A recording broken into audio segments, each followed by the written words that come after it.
So we were at Gunslinger, right? Just to kind of give you guys another, since we had so much stuff between.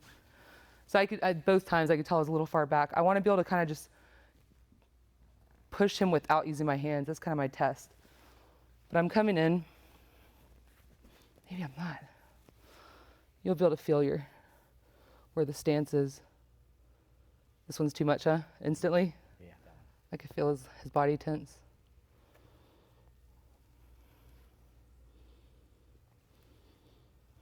Client says, my low back hurts. I like go straight into like this leg stuff. Either that or I might put him face down. I have a habit of going prone first if they have neck stuff too, because I'm like, I don't really want to jack up your neck in the end.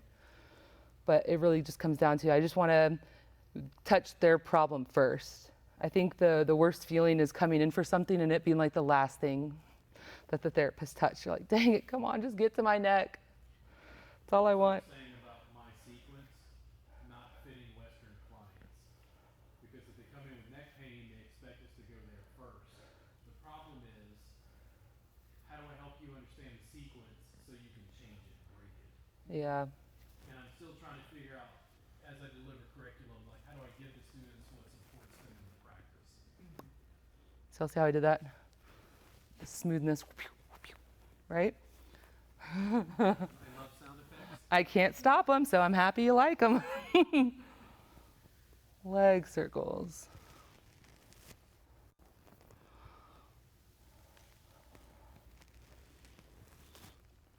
But you can see how if you did have a client with psoas issues, I mean, you're in a great position to do it because you're like, oh, here, let me just do the stuff.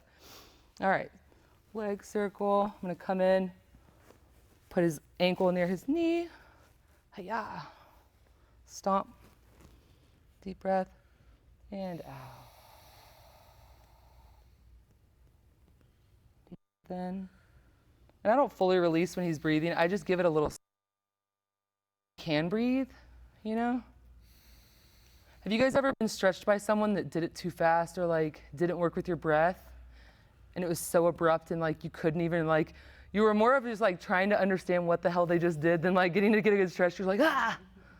That happened to me in Mexico and I'm forever different. Like I will never do that to someone. Because even I forget what you started with. Gun. Right? Circles. Hip. Twist. Lift. Right? So I'm here.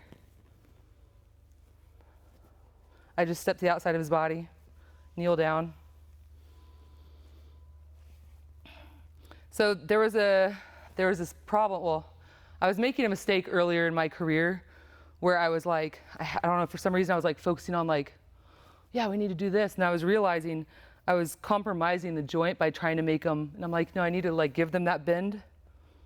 Where are you feeling this? Piriformis. It just flows into it. I don't do this. These moves you don't do on everyone, but it flows perfectly, going straight in from the lift to this. How does that feel? Is that on your edge? Not quite there yet? Not quite there yet. Cool. So I'm pretty low here. So some people can't even get that far. With Robert, it's ridiculous how far I can go because he's so flexible.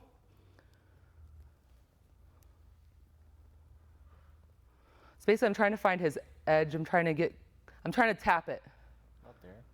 So what's happening is I'm pinning his leg with this left leg of mine. I like it. Yeah, it's good. And then sometimes I use this just to kind of like isolate a little more.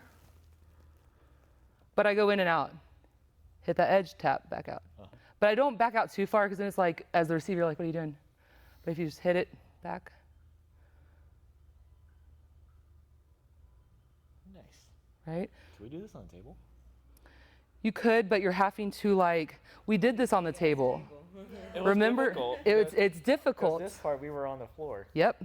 Okay, we twisted them over, then we opened this on the floor. Yeah, it's difficult on the table. So I was like, God, this is so much easier on the mat. So I'll always go through, do a little piriformis, bring him back through, let him kind of, and I might just do a little, quick little, and that's where we'll break. Right?